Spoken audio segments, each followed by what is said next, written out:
Hey guys, Ron Harris here. I'm the online editor, and this is a video I want to do for a while because I know you guys love transparency and the videos where people talk about the drugs they've used and the quantities they've used. They always do very well because people are very interested in that. I get that. I get that. It's weird how a lot of natural bodybuilders, people who would never touched a steroid, never want to touch a steroid, they're still fascinated by this stuff. And I just watched a video yesterday from Coach Greg Doucette up in Canada. I'm a big fan of Greg's, love his videos. But he did a video called My Last Major Cycle. And it was one he used for, I think it was the Arnold Classic 212 division that he competed against John Meadows and a bunch of guys. And I believe he got top 10. I think he was ninth. And he looked fantastic, but he never detailed what he took.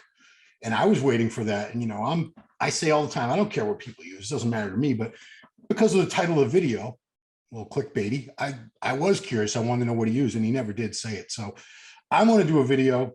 I'm not an IFBB pro, although, I came very close, and I arrogantly say I'm better than some of the people who've turned pro as masters for sure.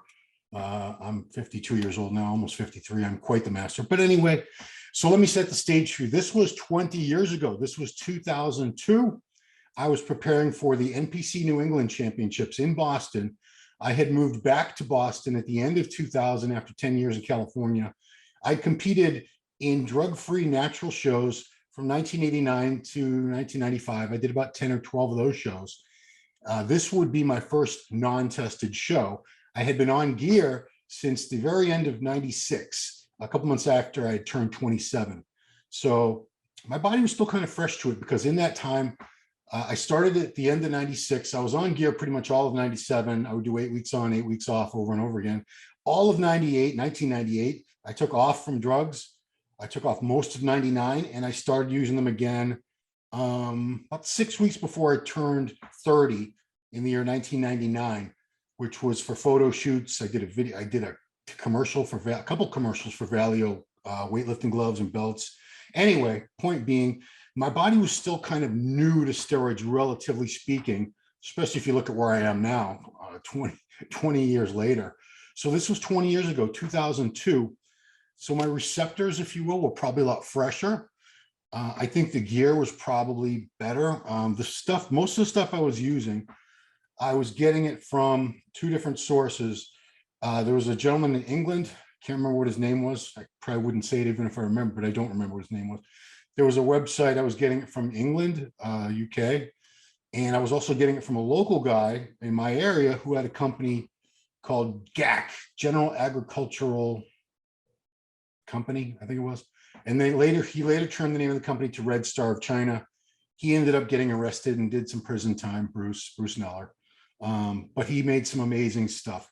And I knew his stuff was pure. He was OCD about potency, purity, sterility. I knew that his products weren't contaminated. I knew they were full strength.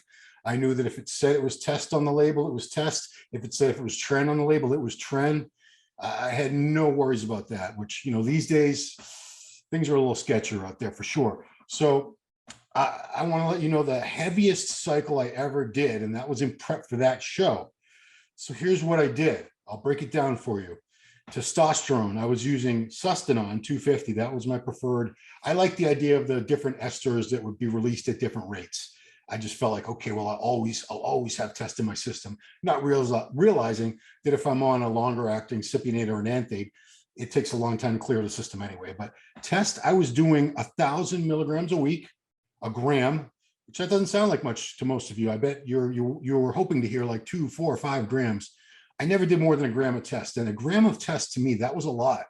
That was a lot because I had started out doing the cycles. My earlier steroid cycles were 500 milligrams a week plus DECA. And I did very well on those. But for this, as I was dieting, I could see that I was at some point during the diet, I prepped for 16 or 18 weeks. I could see I was starting to lose a little bit of muscle. So I upped the dose. So toward the end, I'd say this probably represented the last 4 to 6 weeks. I think I cut the test out at the end. I can't tell you for sure, but I might have kept it in all the way. So test, I was doing a gram a week, 1,000 milligrams. I was doing trenbolone acetate, 750 milligrams a week. And I believe it came in a concentration of 100 milligrams per milliliter. That's usually what you find it in.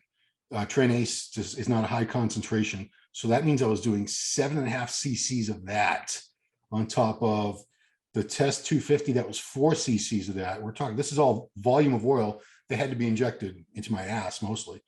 Winstrol, I was doing pills. I was doing these tablets from IP, International Pharmaceutical. I remember they were blue. Don't ask me why I remember weird details like that. I was doing 2 of those a day. They were 50 milligram tablets, so 100 milligrams a day for a total of 700 milligrams a week of Winstrol. Equipoise was the last gear thing I was using, and that was 400 milligrams per week. I believe that was 200 milligrams per mil, so that was just two more mLs of that. So the total for gear was 2,850 milligrams weekly, close to 3 grams. And that was the heaviest cycle I ever did. Also, to let you know the ancillary, what else I was using for the show, because I wrote an article about it for TMAG or testosterone, teenage, whatever it was called at the time. I think it was still called testosterone. I wrote one and I saved it. So that's how I was able to look back, because I never made notes on my cycles, guys. I know I should have. But in this particular instance, I wrote an article called Steroids for Bodybuilding. It might even still be available somewhere online. I'm not even sure if my name was on it or if one of my pen names. I wrote under a lot of names back in those days in the 90s, in the early 2000s. So Clomid, that was my anti-estrogen. I was doing 50 milligrams of that per day, 150 milligram tablet. So that's 350 milligrams a week of Clomid, which is not a steroid. So that's why I don't include it in that 2850 total. For fat loss, I was using a product that Bruce made for Red Star of China. I think it was still called GAC at the time. Yeah, it was still called GAC, GAC, called Heat Miser. Now, Heat Miser was it came in a little tiny vial, and you were supposed to put it in, I don't know how many mLs of mouthwash. That was the instructions. And then you would draw that out with an oral syringe or whatever. It was a combination fat burner. It had in one product T3, clenbuterol, and yohimbine HCl. I was doing 4 ml of that a day. I can't tell you the breakdown of how much T3, clen, and yohimbine was in it, but I was doing 4 ml of that a day for a weekly total of 28 ml. So that was my cycle. How did I end up looking? To this day, I wonder, people ask me, what's the best you ever looked at a show? What was your best look? There's only been, it comes down to a few looks, but I think I'd probably go with this one. Although I did improve some body parts after that, I still think my body looked really fresh back then. I was, like I said, I was younger. I was 32. I was still able to train very, very heavy. My shoulders weren't gone. The elbow, I would eventually tear that tricep. I had elbow pain. Still wasn't that bad. So I was still doing all the heavy squats, heavy barbell rows, heavy military presses, heavy dumbbell presses for chest. I was still able to do a lot of good heavy training. And like I said, my body, I hadn't done a ton of steroid cycles at that point. So they were still a lot more effective for me than, here I am now. And I don't know how many cycles I've done. I mean, I'm always on gear now, so I don't know. It's like a forever cycle. So I weighed in. So the night before the show, let me set that. The night before the show, I was 210 pounds in my posing trunks, took a Diazide, got to the show and stepped on a scale. I was 202. So I was barely a heavyweight, but I ended up taking second out of 11 guys in the heavyweights, even though I was by far the lightest. Heavyweight goes up to 225 and a quarter. I got beat by a guy who was a little shorter than me. And I think Dan Crilly, I believe he was right at 225. He had a big old gut on him, but he was thick. He was conditioned. I liked my physique better, but who doesn't feel that way? You have to be a fan of your physique, or else what are you doing this for? I took second place, 202 pounds. And it was a great look. I still post a lot of those in my throwbacks on Instagram. That's when I had the, we'll be throwing up some pictures during this.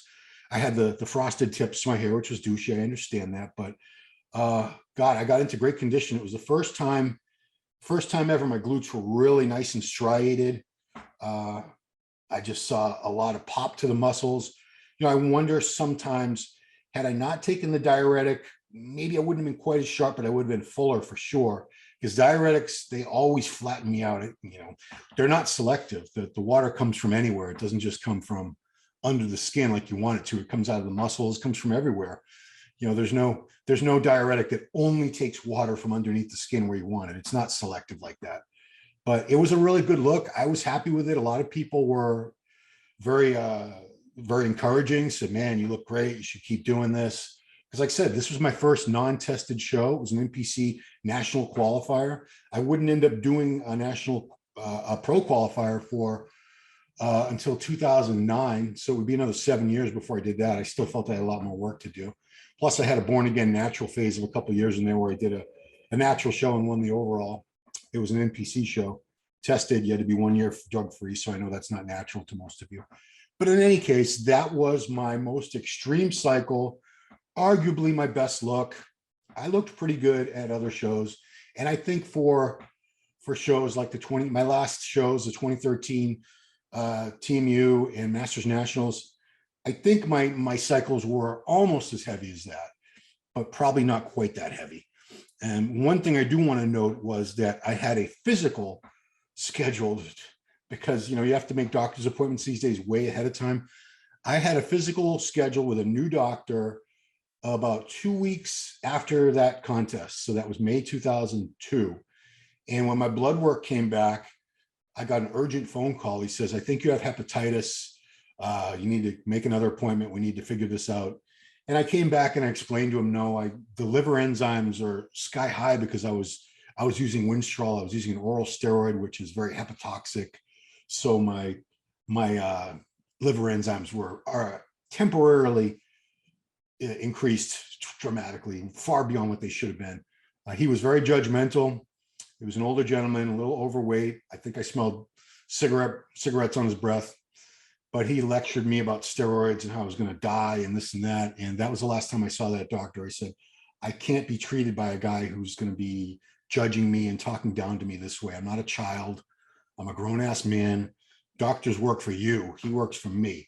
So I can get another doctor. And that's what I did. And I had a great experience with the doctor I had after that. He was not judgmental and he worked with me. And he was, you know, not supportive of my steroid use, but he understood I wasn't going to stop. And, you know, he helped me get the blood work and everything I need. So that was it, guys. It was a quick one because people have asked me, what's the craziest cycle you ever did? And I remembered it was that one, but I had to go look up. I had it in one of my old flash drives, the article saved, thank goodness. And I was able to get the amounts for you. So yeah, a little under 3 grams, 2,850 milligrams was my most extreme cycle. And it probably gave me my best look. Could I have looked as good with less? I don't know, probably not. Would I ever use that much again? No, I don't think I would. Just because I'm much older now. We've all become a lot more aware of our mortality in the sport. We've lost so many good people, much too young. I don't want to be one of them. It's one of the reasons I'm really hesitant to ever compete again, because I don't think I would use that much, but I would have to use a good amount. I would have to be on at least, I think, 1.5 grams just to have the fullness and everything to the muscle.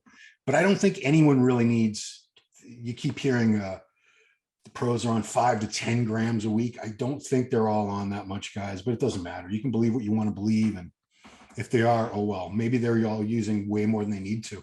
Just because someone's using a ton of drugs, you know, 6 grams, 8 grams, whatever, doesn't mean they need to. It doesn't mean they wouldn't see the same exact results with less. So I had experimented with many cycles doing less, and I found that this was what I needed to finally be a heavyweight in a non-tested NPC show. And it was a good look that I'm proud of, but I wouldn't duplicate that cycle again. So that's it, guys. I thought you might find it interesting. I hope it was entertaining.